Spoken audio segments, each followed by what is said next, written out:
الحمد لله رب العالمين صلى الله وسلم وبارك على نبينا محمد وعلى آله وصحبه أجمعين وأشهد أن لا إله إلا الله وحده لا شريك له وأشهد أن محمدا عبد الله ورسوله صلى الله عليه وسلم أما بعد فهذه الليلة ليلة أو أول ليلة من شهر ذي القعدة عام 1436 من هجرة النبي صلى الله عليه وسلم ونحن في المجلس 28 من كتاب فقه الأدعية والأذكار للشيخ عبد الرزاق البدر حفظه الله.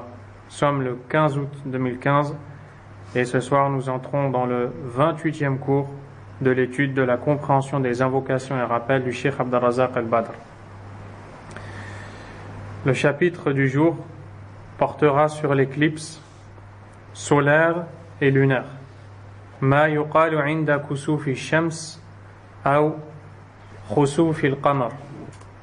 Et vous allez voir que l'islam a donné une grande importance à ces deux phénomènes naturels qui sont créés par Allah tabaraka wa ta'ala et qui en réalité sont un signe d'Allah azza wa jal. Allah tabaraka wa ta'ala a mis des signes dans la création pour montrer à son serviteur sa puissance, pour montrer qu'il est capable de tout, subhanahu wa ta'ala. Et parmi ces signes, il y a l'éclipse solaire et lunaire.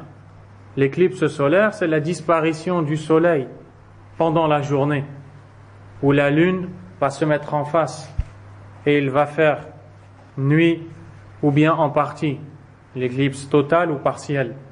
Et l'éclipse lunaire, c'est la nuit que l'on la voit, et c'est quand la lune disparaît du regard, disparaît de la vue de l'homme. Ce sont des signes d'Allah subhanahu wa ta'ala qu'Allah a envoyé pour que le serviteur reconnaisse la pureté, la puissance d'Allah azza wa jal, qu'il est capable de tout subhanahu wa ta'ala. Parmi les signes d'Allah, il y a le jour et la nuit. Le jour et la nuit, ce sont deux signes d'Allah azza wa jal.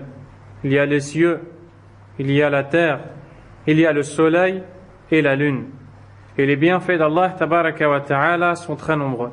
Allah a dit dans le Coran: Allahu alladhi sakhara lakum al-bahra litajriya al-fulku fihi bi amrihi wa litabtaghu min fadlihi wa la'allakum tashkurun. Selon le sens rapproché du verset, Allah est celui qui vous a assujetti la mer pour que les bateaux y voguent par son ordre et pour que vous recherchiez sa grâce et soyez reconnaissants. Et il vous a assujetti tout ce qui se trouve dans les cieux et sur la terre. Subhanahu wa ta'ala. Inna fi dhalika la ayatin liqawmin yatafakkarun. Il y a certes en cela des signes pour un peuple qui médite. Allah azza wa jalla dans le Coran nous montre qu'il nous a montré des signes de sa puissance. Wa ta'ala, il dit aussi: Alam tara anna Allah yuliju al-layla fi an-nahar wa yuliju an-nahara fi al-layl wa sakhkhara ash-shamsa wal-qamar kullun yajri li ajalin musamma wa anna Allah bima ta'maluna khabir. Selon le sens rapproché, n'as-tu pas vu qu'Allah fait pénétrer la nuit dans le jour et qu'il fait pénétrer le jour dans la nuit et qu'il a assujetti le soleil et la lune, chacun poursuivant sa course jusqu'à un terme fixé, et Allah est parfaitement connaisseur de ce que vous faites. Allah subhanahu wa ta'ala dit aussi: Allahu alladhi khalaqa as-samawati wal-ard wa anzala mina as-sama'i ma'a fa akhraja bihi mina ath-thamarati rizqan lakum وسخر لكم الفلك لتجري في البحر بأمره وسخر لكم الأنهار وسخر لكم الشمس والقمر دائبين وسخر لكم الليل والنهار وآتاكم من كل ما سألتموه وإن تعدوا نعمة الله لا تحصوها إن الإنسان لظلوم كفار. Dans le sens rapproché de ces versets, Allah subhanahu wa ta'ala rappelle à ses serviteurs ses bienfaits en leur disant: Allah C'est lui qui a créé les cieux et la terre et qui du ciel a fait descendre l'eau, grâce à laquelle il a produit des fruits pour vous nourrir. Il a soumis à votre service les vaisseaux, c'est-à-dire les bateaux, qui par son ordre voguent sur la mer, et il a soumis à votre service les rivières. Et pour vous, il a assujetti le soleil et la lune à une perpétuelle révolution. Et il vous a assujetti la nuit et le jour. Il vous a accordé de tout ce que vous lui avez demandé. Et si vous comptiez les bienfaits d'Allah, vous ne sauriez les dénombrer. L'homme est vraiment très injuste, très ingrat. Dans ces versets, Allah Azza wa Jal nous montre qu'il nous a donné beaucoup de bienfaits, subhanahu wa ta'ala. Mais nous sommes insouciants et ingrats. Ainsi, le soleil et la lune font partie des bienfaits par lesquels Allah nous a honorés et comblés. N'est-ce pas par le soleil qu'Allah Azza wa Jal fait lever le jour, dans ce même jour dans lequel on va rechercher notre subsistance, on va manger, on va boire, on va chercher de quoi vivre. Sans le jour, comment est-ce qu'on aurait vécu? N'est-ce pas Allah Azza wa Jal qui fait tomber la nuit, de laquelle on a tant besoin pour se reposer? Imaginez-vous un peu qu'il n'y avait que le jour. Vous seriez épuisé. Imaginez-vous qu'il n'y avait que la nuit. Vous seriez anxieux, vous seriez soucieux, car vous auriez envie d'être dans le jour. Mais Allah Azza wa Jal nous a donné le jour dont on a besoin et la nuit dont on a besoin, subhanahu wa ta'ala, pour nous combler de ses bienfaits. Aussi, pour nous permettre de compter le temps qui passe.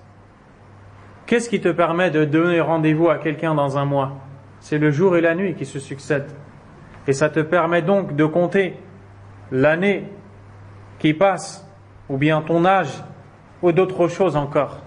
Donc vous voyez que ce sont des grands bienfaits d'Allah Azza wa Jal. Il s'y trouve aussi de nombreux intérêts pour la santé.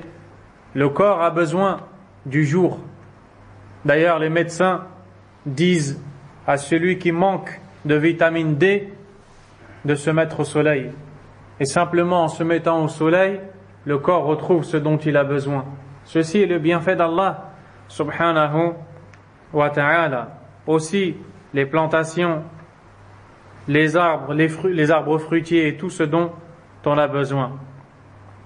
Et Allah Azza wa Jalla a fait que le jour et la nuit se succèdent parfaitement. Il ne s'y trouve aucun défaut. Azza wa Jalla. Allah tabaraka wa ta'ala a dit concernant le soleil et la lune, وَالشَّمْسُ وَالْقَمَرُ بِحُسْبَانٍ. Allah Azza wa Jalla nous parle du soleil et de la lune et nous dit, selon le sens rapproché du verset, le soleil et la lune évoluent selon un calcul minutieux. Et vous savez tous que si le soleil était plus près de nous qu'il ne l'est déjà, on serait tous brûlés. Et s'il était plus loin qu'il ne l'est maintenant, on serait tous glacés. Allahu Akbar. Subhanallah. Vous voyez ici que ceux qui ne croient pas en Allah Azza wa Jal ont des cœurs où il n'y a aucune vie, des cœurs qui sont morts. Et ceux qui croient en Allah Azza wa Jal et ne méditent pas ces signes sont insouciants au rappel d'Allah subhanahu wa ta'ala. Allah dit aussi وَالشَّمْسُ تَجْرِي لِمُسْتَقَرٍّ لَهَا ذَلِكَ تَقْدِيرُ الْعَزِيزِ الْعَلِيمِ وَالْقَمَرَ قَدَّرْنَاهُ مَنَازِلَ حَتَّى عَادَ كَالْعُرْجُونِ الْقَدِيمِ لَا الشَّمْسُ يَنبَغِي لَهَا أَن تُدْرِكَ الْقَمَرَ وَلَا اللَّيْلُ سَابِقُ النَّهَارِ وَكُلٌّ فِي فَلَكٍ يَسْبَحُونَ. Dans Surat Yasin, versets 38 à 40, Allah Azza wa Jal dit selon le sens rapproché, et le soleil court vers un gîte qui lui est assigné. Telle est la détermination du Tout-Puissant, de l'Omniscient. Et la lune, nous lui avons déterminé des phases jusqu'à ce qu'elle devienne comme la palme vieillie. Le soleil ne peut rattraper la lune, ni la nuit devancer le jour, et chacun vogue dans un orbite. Ce sont des signes immenses d'Allah Azza wa Jal. Et lorsqu'il parle de la lune et qu'il qui lui a déterminé des phases jusqu'à ce qu'elle devienne comme la palme vieillie, il parle ici des différentes phases de la lune, qui commencent par le croissant lunaire. On appelle ça en arabe al-hilal, croissant lunaire. Après 3 jours, on appelle al-qamar, la lune. Et puis quand il y a la pleine lune, on l'appelle en arabe al-badr. Donc ce sont différentes étapes que vit la lune et qui ont chacune leur rôle bien précis et leur utilité pour les enfants d'Adam, jusqu'à ce qu'elle devienne comme la palme vieillie. Ici, il parle du dernier fil qui reste du croissant lunaire. Donc, il parle un peu de ces différentes phases. Le soleil et la lune sont 2 grands signes d'Allah, Azza wa Jal, créés par Allah, Tabaraka wa Ta'ala. Quand Allah le veut, il les fait disparaître temporairement. C'est ce qu'on va appeler l'éclipse solaire pour le soleil et lunaire pour la lune. L'éclipse solaire se produit pendant la journée, lunaire se produit pendant la nuit. Pourquoi est-ce qu'Allah Tabaraka wa Ta'ala fait en sorte qu'il y a l'éclipse? Pour susciter la crainte dans le cœur de ses serviteurs, pour qu'ils voient qu'Allah Azza wa Jal est capable d'enlever ce qu'il a donné et qu'il est capable de punir et de châtier ses serviteurs pour les péchés qu'ils ont commis. C'est aussi une façon d'avertir ses serviteurs qu'ils doivent revenir à Allah repentants et regretter le mal qu'ils ont commis. Allah Azza wa Jal a dit dans Surat Al-Isra: وَمَا نُرْسِلُ بِالْآيَاتِ إِلَّا تَخْوِيفًا. Selon le sens rapproché du verset, Allah Tabaraka wa Ta'ala nous enseigne que l'objectif pour lequel il a mis ces signes, subhanahu wa ta'ala, c'est de faire craindre ses serviteurs. Nous n'envoyons de signes qu'à titre de miracle, qu'à titre de menace. Nous n'envoyons nos signes qu'à titre de menace.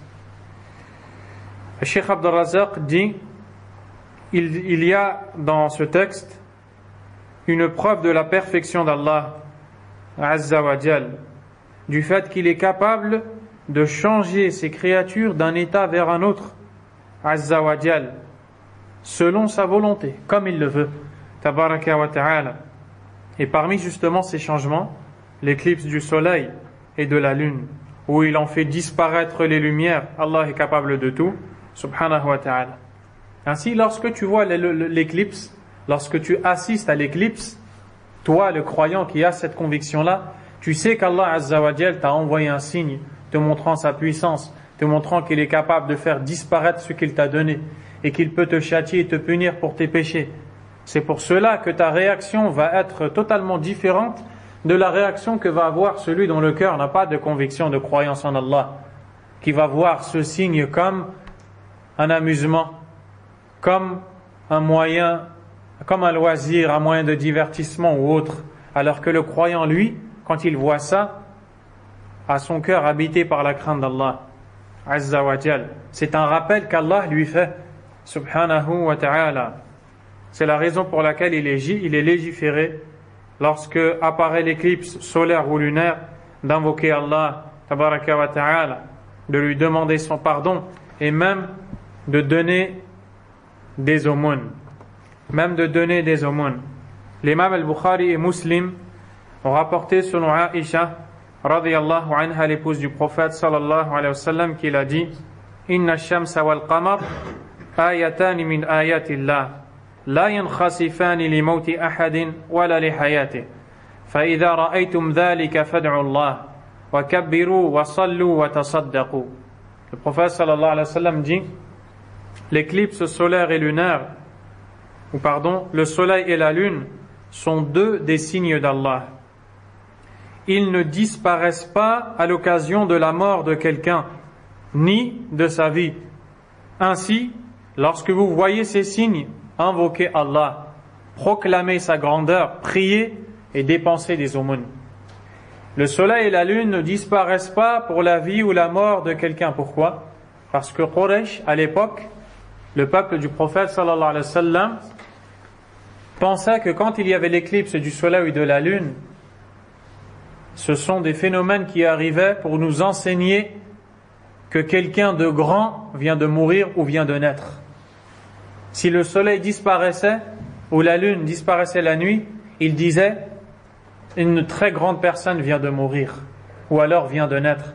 Le prophète a enlevé cette fausse croyance et l'a corrigée en disant que ce sont deux des signes d'Allah qui n'apparaissent pas à l'occasion de la vie ou la mort de quelqu'un. Ainsi, lorsque ces signes sont vus, il nous est demandé de prier, d'invoquer Allah et de donner des aumônes. Également, Al-Bukhari et Muslim rapportent selon Abu Musa al-Ash'ari radiyallahu anhu qui dit خسفت الشمس فقام النبي صلى الله عليه وسلم فزعا يخشى أن تكون الساعة. Regardez la différence. Il nous dit est apparu l'éclipse solaire. Le prophète sallallahu alayhi wa sallam s'est levé. Il s'est levé complètement apeuré, craignant l'arrivée de l'heure. Subhanallah. Quand il a vu le soleil disparaître, il s'est levé paniqué en craignant que c'était l'heure qui était arrivée. Alayhi salatu wassalam. Fa'ata al-masjid. Il s'est rendu à la mosquée. Fasalla bi'atwali qiyamin wa ruku'in wa sujud ma ra'aytuhu qattu yaf'aluh. Et a prié avec une position debout, des prosternations et des inclinaisons très longues. Je ne l'avais jamais vu faire de telles prières auparavant. Il a prié très longuement, sallallahu alayhi wa sallam. وقال هذه الآيات التي يرسل الله لا تكون لموت أحد ولا لحياته ولكن يخوف الله بها عباده فإذا رأيتم شيئا من ذلك فافزعوا إلى ذكره ودعائه واستغفاره. Puis le prophète leur a dit, sallallahu alayhi wa sallam, ces signes qui sont envoyés par Allah ne sont pas envoyés à l'occasion de la mort ou la naissance de quelqu'un, mais ils sont envoyés par Allah pour mettre la crainte dans le cœur de ses serviteurs. Lorsque vous voyez quelque chose de ces signes, empressez-vous vers son rappel, son invocation et sa demande de pardon. Donc, tu vois bien la différence qu'il y a entre le musulman qui sait méditer les signes d'Allah et en tirer les conclusions.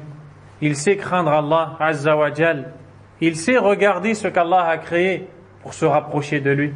Car à travers la création d'Allah, il voit la perfection d'Allah, il voit sa connaissance, il voit sa puissance Azza wa Jal.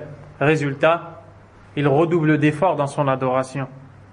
Alors que celui qui n'a pas de croyance, Al-Kafiru Billah Azza wa Jal, le mécréant, lui, pense que c'est un loisir et un moment de divertissement. Alors que peut-être Allah tabaraka wa ta'ala va le prendre pendant ce signe ou va le châtier. Al-Sheikh Abdul Razak al-Badr a dit, le prophète sallallahu alayhi wa sallam, au cours de sa vie, n'a vu qu'une seule fois l'éclipse. Et c'était l'éclipse solaire. Une seule fois, en l'an 10 de l'émigration. Donc en l'an 10 de l'émigration, quel âge avait le prophète sallallahu alayhi wa sallam? En l'an 10 de l'émigration. Il a émigré à quel âge? À 53 ans. Il a été prophète à 40 ans. Alayhi salatu wa sallam. Il a quitté la Mecque pour aller à Médine à 53 ans. Et il y a vécu 10 ans. Donc il l'a vu peu avant sa mort. Sallallahu alayhi wa sallam.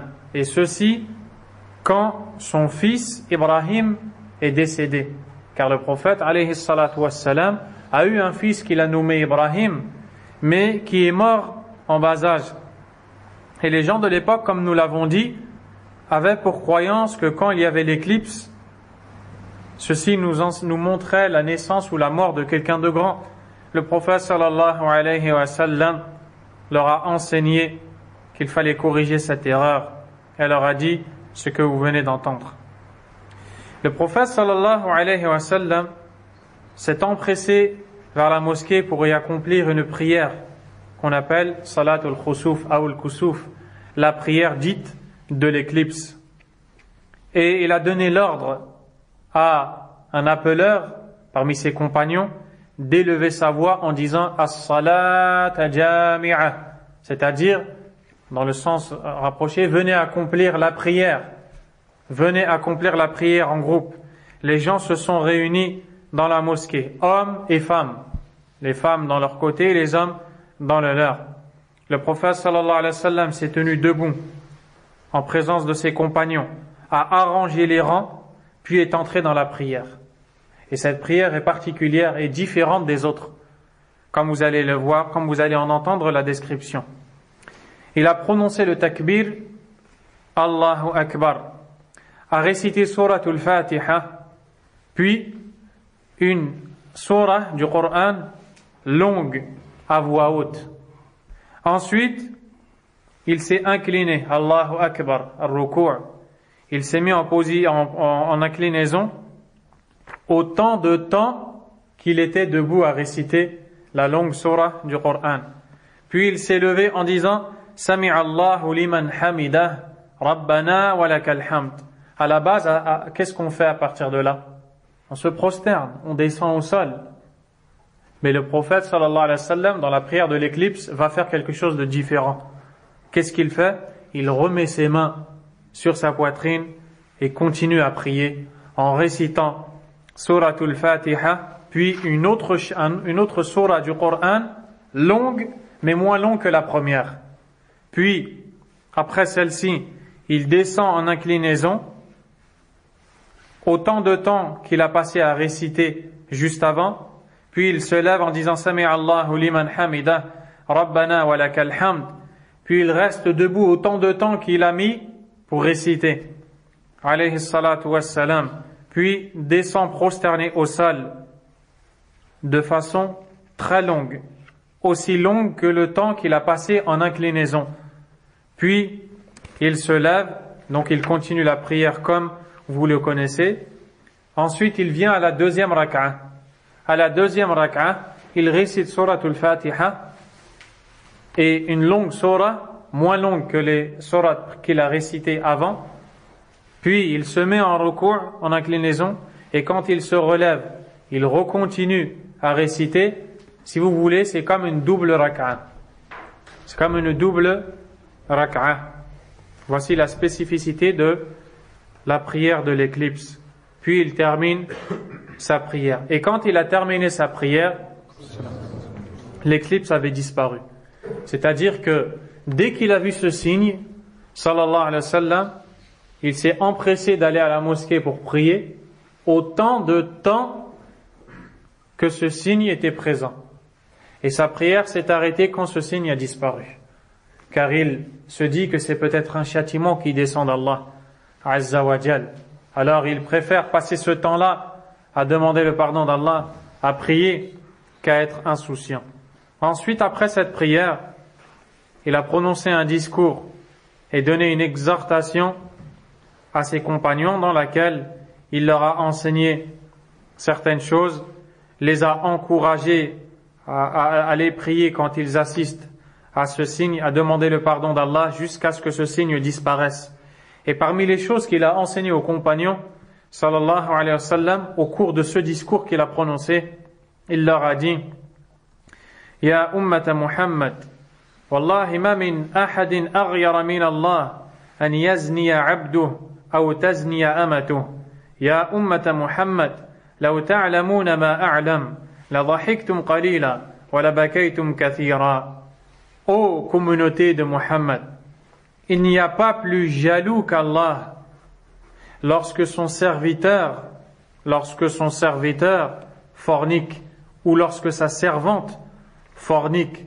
Ô communauté de Muhammad, si vous saviez ce que je sais, vous ririez peu et pleureriez plus.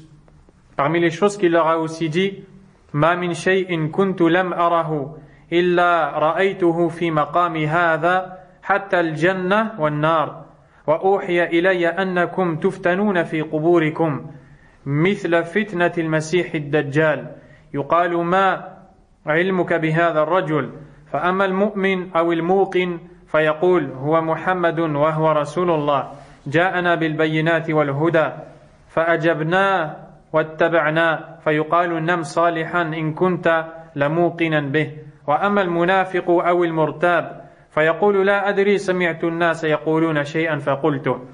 Puis il leur dit sallallahu alayhi wa sallam qu'il a vu le paradis et l'enfer pendant qu'il accomplissait cette prière dans ce moment-là.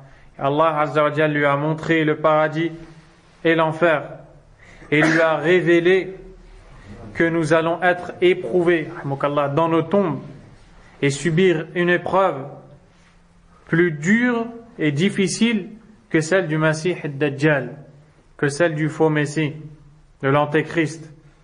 Et il sera dit à l'un d'entre nous dans la tombe, que dis-tu de cet homme? Que connais-tu de cet homme? Le prophète Mohammed sallallahu alayhi wa sallam. Quant aux croyants convaincus, il dira, c'est Mohammed le messager d'Allah. Il nous est venu avec l'épreuve et la guidée. Nous lui avons répondu et l'avons suivi. On lui dira alors, repose-toi, pieux, si tu étais convaincu de cela.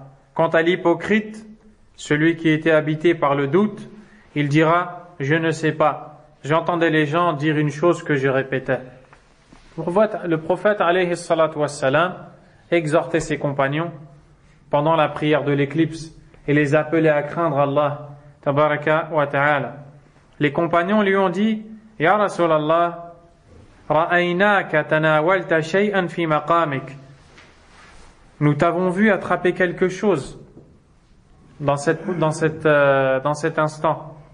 Thumma ra'aynaka taka'ka'ta ay raja'ta ila al-wara. Puis nous t'avons vu revenir, reculer. Le prophète alayhi salatu wassalam leur a dit, inni ra'aytu al-jannah. J'ai vu le paradis. Fatanawaltu unqudan walau asabtuhu la akaltu minhu ma baqiyat ad-dunya. J'ai vu le paradis et j'ai voulu saisir une grappe des fruits du paradis. Un régime ou une grappe de fruits, comme on dit la grappe de raisin. J'ai voulu saisir une grappe et si je l'avais prise, vous auriez mangé tant que ce bas monde existe. Vous aurez assez à manger tant que ce bas monde existe. وَرَأَيْتُ النَّارَ فَلَمْ أَرَى مَنْظَرًا كَالْيَوْمِ قَطُّ أَفْضَعَ. Et j'ai vu l'enfer.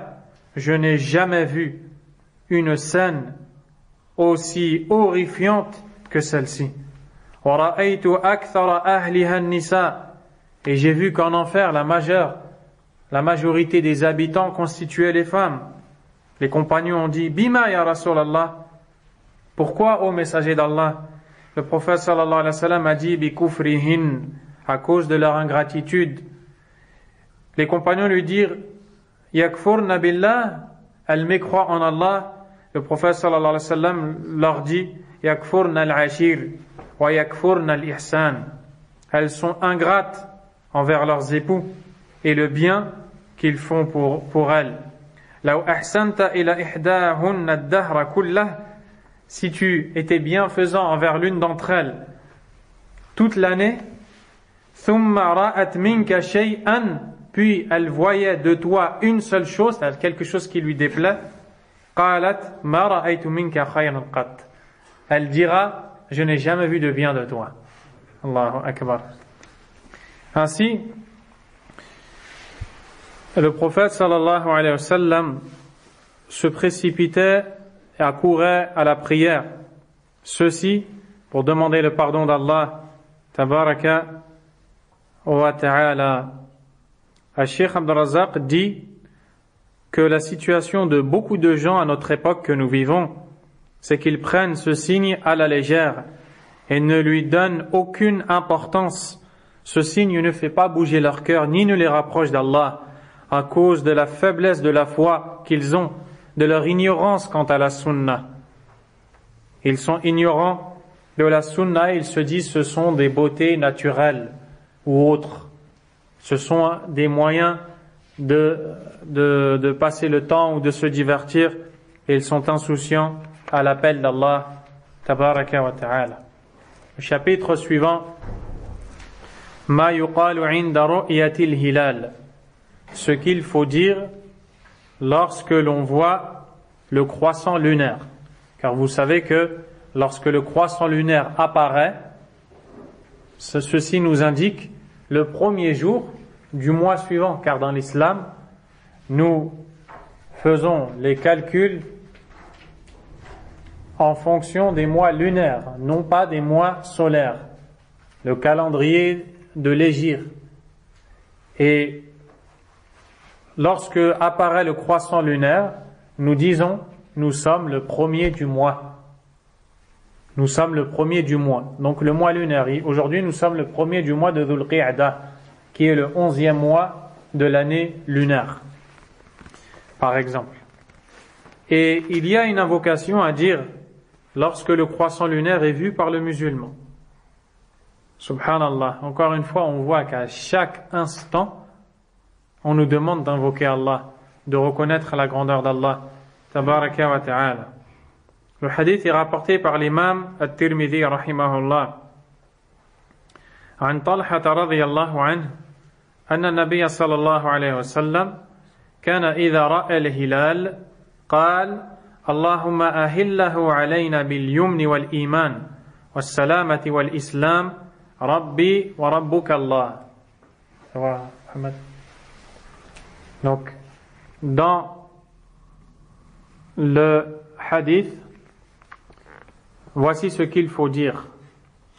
Ô Allah, fais que cette nouvelle lune soit accompagnée de sécurité et de foi, de salut et d'islam. Puis il regarde cette nouvelle lune et lui dit, notre Seigneur et ton Seigneur est Allah. Jazakallahu khairan. Subhanahu wa ta'ala. Cheikh Abd al-Razzaq dit, avant d'entrer dans le détail des sens de cette invocation, nous allons méditer un peu ce signe qui montre la grandeur d'Allah. L'imam Ibn al-Qayyim rahimahullah nous dit, regarde cette lune et ses signes étonnants. Regarde comment Allah Azza wa Jal commence par faire apparaître la lune comme un fil qui est fin. Ici nous parlons du premier jour, le croissant lunaire. ثم يتزايد نوره, puis sa lumière ne cesse de se développer et d'accroître, شيئا فشيئا, petit à petit, كل ليلة, ceci à chaque nuit, jusqu'à ce que la lune devienne complète, ce qu'on appellera al-Badr, c'est-à-dire la pleine lune. La pleine lune. Après cette étape-là, elle continue à diminuer et ne cesse de le faire jusqu'à retrouver le premier état, l'état initial. Donc regarde un peu le signe d'Allah, tabaraka wa ta'ala. Et avec cela, les serviteurs peuvent compter le temps, car avant, c'était avec les lunes qu'ils comptaient. Ils se donnaient rendez-vous dans tant de lunes, par exemple. Quand ils faisaient du commerce, ils disaient dans 2 lunes, dans 3 lunes. Car quand le soleil, le croissant de lune apparaît, lorsque la lune devient complète, 2 semaines sont passées. Puis lorsqu'elle se met à disparaître et qu'elle disparaît complètement, 2 autres semaines sont passées. Donc quand il disait, par exemple, rendez-vous dans 1 lune, c'est-à-dire dans 2 semaines. Et lorsque la lune arrivait à la moitié, c'était 1 semaine qui était passée. Et il savait avec la lune combien de jours étaient passés, combien de semaines étaient passées. Et il calculait d'une manière plus précise peut-être que les calculs que nous faisons aujourd'hui, simplement en regardant la lune. Ce signe magnifique d'Allah, tabaraka wa ta'ala, c'est avec ce signe qu'il distinguait les années, les jours et les mois.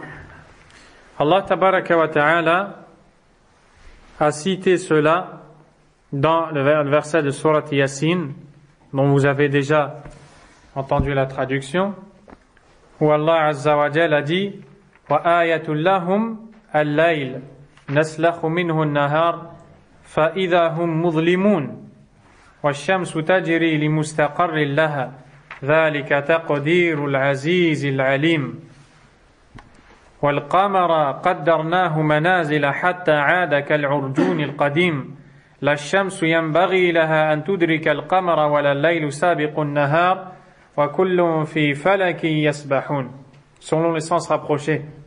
Et le soleil court vers un gîte qui lui est assigné. Telle est la détermination du Tout-Puissant, de l'Omniscient.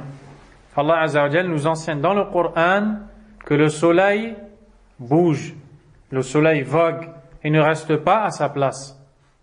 Et quand il s'agit des textes du Coran et de la Sunna, on ne s'oppose pas, on ne fait pas face au texte avec ce qui va être dit par l'homme. Même s'il a utilisé les meilleurs moyens, les meilleurs outils, Allah Azza wa Jal est plus savant que l'homme. Allah Azza wa Jal nous enseigne que le soleil poursuit, on va dire, son vogue. Et la lune, nous lui avons déterminé des phases jusqu'à ce qu'elle devienne comme la palme vieillie. La lune, elle disparaît, ensuite elle apparaît, elle hilal, le croissant, ensuite elle grandit, au bout de 2 semaines, elle badr, la pleine lune, ensuite elle disparaît jusqu'à arriver à l'autre hilal, l'autre croissant de lune. Et ça, c'est un signe d'Allah Azza wa Jal. Le soleil ne peut rattraper la lune, ni la nuit devancer le jour, et chacun vogue dans un orbite. Allah Azza wa Jal nous montre que chacun, le soleil, la lune, le jour et la nuit, chacune de ces créatures suit le chemin qu'Allah Azza wa Jal lui a décrété. Donc, ceci est clair, vous l'avez bien compris. Donc, c'est un grand signe d'Allah, tabaraka wa ta'ala. Allah nous appelle à réfléchir. Il nous appelle à méditer sur ces signes, subhanahu wa ta'ala. Car celui qui voit cela, ces signes, voit la grandeur d'Allah. Et dit Allahu Akbar. Et dit Allah Azza wa Jal est plus grand, Allah est puissant.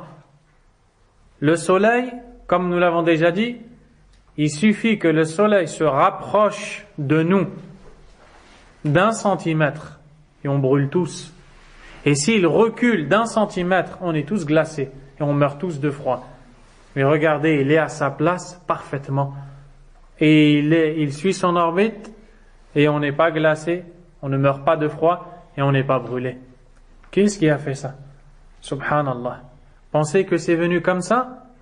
La lune, la nuit, dans les villages, et les gens qui vivent dans les villages le voient mieux, car ici, avec la dunya, avec les lumières, l'électricité, on oublie Allah tabaraka wa ta'ala. Mais les gens qui vivent dans les villages, demandez-leur quand ils voient la pleine lune, comment ils sont contents. Parce que la pleine lune donne énormément de lumière. Elle badr, la pleine lune, elle donne beaucoup de lumière. Subhanallah. Je me souviens, lorsque nous étions au Yémen, on était dans un village et la nuit, il n'y avait pas beaucoup de lumière. Mais quand il y avait la pleine lune, on avait l'impression qu'on pouvait l'attraper avec notre main, qu'elle était juste devant nous et on voyait toutes les étoiles. Et wallah, on dirait toute la rue était avec des lampadaires, qu'il y avait des lumières partout. Et c'est dans ces endroits-là que tu te rappelles les signes d'Allah. Subhanahu wa ta'ala. Donc toutes ces choses-là montrent la grandeur d'Allah et te montrent que tu dois obéir à Allah. Si Allah est puissant, il est parfait comme ça. Subhanahu wa ta'ala. Et donc, si c'est Allah seul qui a mis ces signes, khalaqa al-qamar, khalaqa al-shams, khalaqa al-layl, khalaqa al-nahar, c'est lui seul que tu dois adorer. La ta'bud illa Allah, tabaraka wa ta'ala. C'est pour cela que quand tu vois al-hilal, le croissant lunaire, il y a dans la sunna cette invocation. Allahumma ahillahu alayna bil yumni wal iman was salamati wal islam, rabbi wa rabbuk Allah. Tu regardes la lune et directement tu demandes à Allah Azza wa Jal que cette nouvelle lune, ce nouveau mois, soit pour toi un mois de iman wa islam, de foi et d'obéissance à Allah, de sécurité et de tranquillité. Ensuite, tu regardes la lune et tu lui dis Rabbi wa Rabbuk Allah. Regardez. Rabbi wa Rabbuk Allah. Mon Seigneur et ton Seigneur, c'est Allah. Pourquoi? Parce qu'il y a des gens qui adorent al-shams wal-qamar. Ya'budun al-shams wal-qamar. Ils font al-sujud, la prosternation devant al-shams wal-qamar. Mais Allah tabaraka wa ta'ala a créé. Huwa alladhi khalaqa al-qamar. Donc c'est lui que tu dois adorer, c'est à lui que tu dois demander. Al-sujud lillah. La prosternation c'est pour Allah azza wa jal. Donc tu te rappelles هذه آية من آيات الله ولكن ربي وربك الله عز وجل. C'est quelque chose de grand, c'est un signe d'Allah, mais c'est Allah mon Seigneur. Subhanahu wa ta'ala. Walhamdulillah. Et quand le prophète alayhi salatu wassalam a appelé Adi radiyallahu anhu, un compagnon qui ne voulait pas se convertir à l'islam, le prophète est allé le voir et lui a dit Ya Adi, oh Adi, qu'est-ce qui t'empêche de rentrer dans l'islam? Qu'est-ce qui t'empêche de dire Allahu Akbar? Hal min shay'in akbaru min Allah? Est-ce que tu connais quelque chose de plus grand qu'Allah? Et comme ça, il l'a appelé, puis l'homme a réfléchi et a dit La ilaha illallah Muhammad Rasulullah alayhi salatu wassalam. Et en vérité, at-takbir, Allahu Akbar, la parole Allahu Akbar, Allah est plus grand que tout, c'est une parole que tu dis à chaque fois que tu vois quelque chose de grand. Pourquoi? Pourquoi est-ce qu'à chaque fois que tu vois quelque chose de grand, un signe d'Allah, tu dis Allahu Akbar? Parce que c'est Allah qui l'a créé cette chose-là. Parce qu'Allah il est plus grand que ça. Non. Parce que quoi que tu vois, tu dois toujours te rappeler Allah est plus grand que ça. Et si tu te rappelles Allah est plus grand que ça, tu ne vas adorer qu'Allah. Tu ne vas demander qu'à Allah Azza wa Jal. Donc, les gens qui associent Allah, al-mushrikoun, et les gens qui font des ibadat, des adorations pour les autres qu'Allah, n'ont pas compris la parole Allahu Akbar. Pourquoi tu dis Allahu Akbar? Allah est plus grand que tout. Si après tu as demandé à quelqu'un d'autre qu'Allah, il fallait demander à celui qui est plus grand, subhanahu wa ta'ala. Donc c'est pour ça que ces paroles, Allahu Akbar, la ilaha illallah, subhanallah, alhamdulillah, sont les meilleures paroles, les paroles qu'Allah aime plus que les autres, azza wa jal. Car ces paroles, elles veulent tout dire. Elles veulent tout dire. Subhanahu wa ta'ala. Donc le prophète sallallahu alayhi wa sallam dit quand il voit la lune, Allahu Akbar, directement. Première chose, et ça c'est dans la sunna. À chaque fois que tu vois al-hilal, le premier jour du mois, le croissant lunaire de la sunna, quand tu le vois, la première fois, tu dis Allahu Akbar. Allahu Akbar. Puis tu fais cette invocation, tu dis ad-du'a, hada, Allahumma ahillahu alayna bil-amn wal-iman wal-salamati wal-islam. والتوفيق لما تحب وترضى ربي وربك الله. Donc ahillahu alayna atli'hu alayna. Oh Allah, fait que cette lune se grandisse et se développe dans la sécurité et la foi. Dans la sécurité et la foi, la joie et l'islam. Donc tu vois ici que le prophète alayhi salatu wassalam, il te montre que le temps qui passe, en réalité, le but que tu dois avoir, alaykum salam wa rahmatullah, le but du temps qui passe pour toi, c'est d'obéir à Allah. Le prophète sallallahu alayhi wa sallam voit le croissant lunaire et il demande à Allah de faire que dans ce mois, il y a la sécurité, la foi, l'islam, l'obéissance à Allah et la joie. Donc c'est par ça que tu dois occuper ton temps, par la soumission à Allah subhanahu wa ta'ala. Mon Seigneur et ton Seigneur, c'est Allah azza wa jal.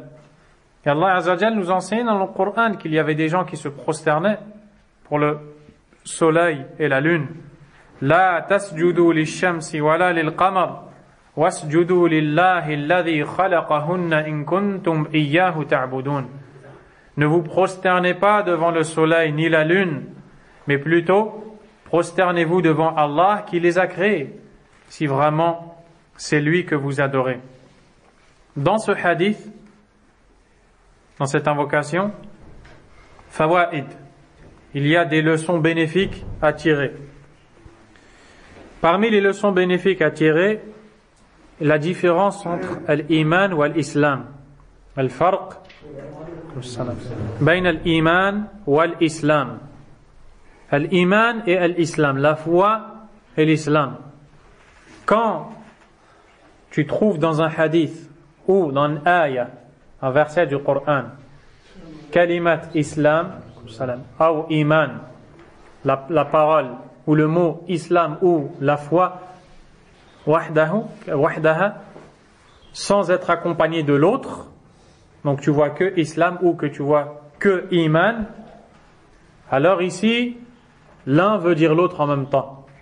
L'islam, ce sont les piliers de la foi, les piliers de l'islam, al-shahada, al-salah, al-siyam, al-zakat, wal-hajj. Donc ces 5 piliers, l'attestation de foi, la prière, le jeûne, l'aumône, le hajj, et l'iman, l'iman billah wa malaikatihi wa kutubihi wa rusulihi wa al-yawm al-akhir wa al-qadar khayrihi wa sharrihi, et la foi, de croire en Allah, en ses anges, en ses livres, en ses messagers, au jour dernier et au destin, qu'il soit bon ou mauvais. Quand il y a le mot islam seul, ça veut dire toutes ces choses-là. Quand il y a le mot iman seul dans un texte, il englobe toutes ces choses-là. Par contre, quand ils sont venus ensemble dans un texte, tu lis islam ma'a iman, l'islam lahu ma'na, wal iman lahu ma'na. L'islam a son sens, qui sont al-a'mal al-zahira, les actes, les actions apparentes, et l'iman, la foi a son sens, qui sont les actions intérieures. Donc quoi qu'il en soit, quand tu vois le croissant lunaire, tu demandes à Allah Azza wa Jal de t'aider à être un musulman croyant. Quelqu'un qui obéit à Allah Azza wa Jal fi zahir wal batin, en apparent et à l'intérieur. En apparent, c'est-à-dire il prie, il délaisse ce qui est interdit, il obéit à Allah, et à l'intérieur, il aime Allah Azza wa Jal plus que tout, il craint Allah, il espère la miséricorde d'Allah, il est sincère envers Allah, et tout ce qu'il y a à l'intérieur aussi comme croyance. Parmi les leçons bénéfiques de ce hadith, anna al-amn murtabitun bil iman.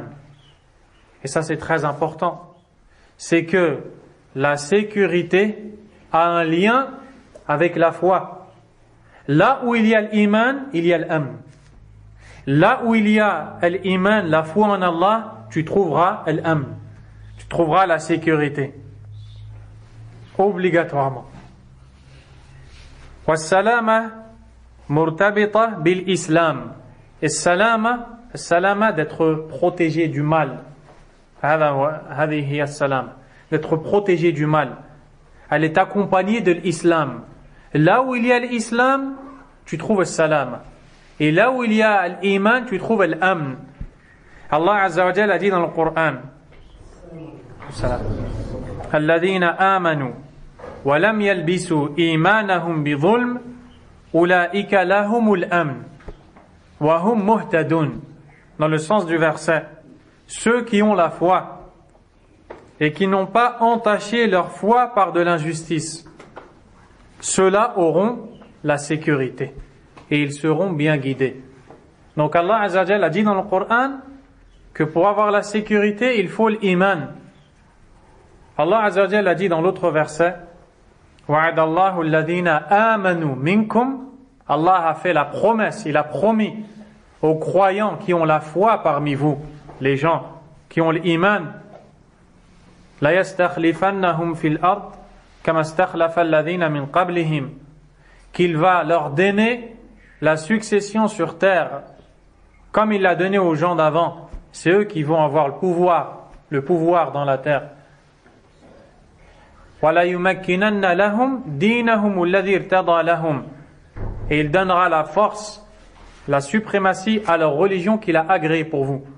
وَلَيُبَدِّلَنَّهُمْ مِنْ بَعْدِ خَوْفِهِمْ أَمْنًا. Et il va changer leur peur en sécurité. Quelle est la condition pour avoir tout ça? يَعْبُدُونَنِي لَا يُشْرِكُونَ بِي شَيْئًا. Ils m'adorent et ne m'associent rien. الَّذِينَ آمَنُوا, dans le début du verset, al-iman, et à la fin, مِنْ بَعْدِ خَوْفِهِمْ أَمْنًا, la sécurité. Partout où il y a l'iman sahih, il y a l'amn. Donc qu'est-ce que tu comprends? C'est que tout le mal, les maux qui nous touchent dans nos pays, c'est parce qu'on a un problème dans l'iman ma'Allah, tabaraka wa ta'ala. C'est pour ça qu'on ne trouve pas la sécurité. On a un problème dans l'iman, dans la foi avec Allah Azza wa Jal. Tu vas dans beaucoup des pays qui sont musulmans, tu trouves beaucoup de gens ya'budun al-qubur, qui adorent les tombes, ou qui vont demander à un autre qu'Allah Azza wa Jal, ou bien des autres qui insultent Allah, ou qui insultent din, la religion. Comment tu veux après qu'Allah mette la baraka, leur mette la bénédiction et leur donne la sécurité? Ils n'auront pas la sécurité jusqu'à ce qu'ils reviennent à l'iman. Al-iman murtabit bil-amn. Ou al-amn murtabit bil-iman. Et ça c'est très très important à comprendre ça. Aussi on nous apprend que tu dois utiliser ton temps dans l'ibada, dans l'adoration d'Allah. Car le prophète sallallahu alayhi wa sallam, dès qu'il voit le croissant lunaire, il pense à un mois. C'est un nouveau mois qui est rentré. Et qu'est-ce qu'il demande pour ce mois? Al-iman wa al-islam. Wa at-tawfiq lima yuhibbuhu Allah. Oh Allah, fait que dans ce mois, j'ai la foi, la soumission, et que tu m'aides à faire ce que tu aimes. Et tous les mois qui passent, c'est comme ça que tu dois les faire passer. Car celui qui laisse son temps passer, les années, les mois, sans apprendre sa religion, sans revenir à Allah Azza wa Jal, sans obéir à Allah Tabaraka wa Ta'ala, les années passent, il ne prie pas, les années passent, il ne jeûne pas, les années passent, il ne fait pas le hajj, il dit plus tard, plus tard, plus tard, plus tard, jusqu'au jour où il va mourir. Qu'est-ce qu'il va amener devant Allah Tabaraka wa Ta'ala? Hirman. Il va être privé du bien. Hirman min al-khayr. Il va être privé du bien, il va regretter devant Allah Tabaraka wa Ta'ala. Ibn al-Qayyim rahimahullah a dit une belle phrase. Il dit as-sana al-am as-sana shajara. L'année est un arbre. Regardez l'image qu'il va faire. Wa shuhur furu'uha. Et les mois de l'année qui passent sont les branches. Naam, les branches de l'arbre. Barakallahu fik. Wal ayyam aghsanuha. Et les jours sont les petites branches qu'il y a dans les... Vous savez, dans un arbre, il y a des grosses branches. Dans les grosses branches, il y a des petites branches. Ce qu'on appelle l'aghsan. Il dit, les jours de l'année sont les petites branches de l'arbre. Was-sa'at, les heures qui passent, awraquha, les feuilles de l'arbre. Wal-anfas, et les respirations, thamaruha, ce sont les fruits de l'arbre. Faman kanat anfasuhu fi ta'a, fa thamaratu shajarihi tayyiba. Celui dont les respirations, c'est-à-dire les minutes, les secondes qui passent dans sa vie, sont dans l'obéissance d'Allah Azza wa Jal, il aura un arbre qui donnera des bons fruits. وَمَنْ كَانَتْ فِي مَعْصِيَةٍ فَثَمَرَتُهُ حَنْظَلٌ. Et celui qui désobéit à Allah Azza wa Jal, son fruit il sera amer. Hanzal, c'est un fruit ou un légume qui est tu ne peux pas le supporter. Tu ne peux pas le manger, tu ne peux pas le supporter. C'est-à-dire que celui qui fait du bien, le jour du jugement dernier, c'est comme si que dans sa vie était un arbre. Il a cultivé cet arbre, il l'a arrosé, il l'a nettoyé, et le jour dernier, il va prendre, Yawm al-Qiyamah, il va prendre les fruits. Si dans ces jours, il a bien obéi à Allah, il a suivi le chemin d'Allah Azza wa Jal, le jour dernier, il va prendre des fruits qui seront bons. Et s'il a désobéi à Allah Azza wa Jal, il va prendre des fruits qui seront mauvais. Wal'iyadhu billah. On s'arrête ici, Inch'Allah. Subhanakallahumma wa bihamdik. Ashhadu an la ilaha illa ant. أستغفرك وأتوب إليك. صلى الله وسلم وبارك على نبينا محمد وعلى آله وصحبه أجمعين. بارك الله فيكم.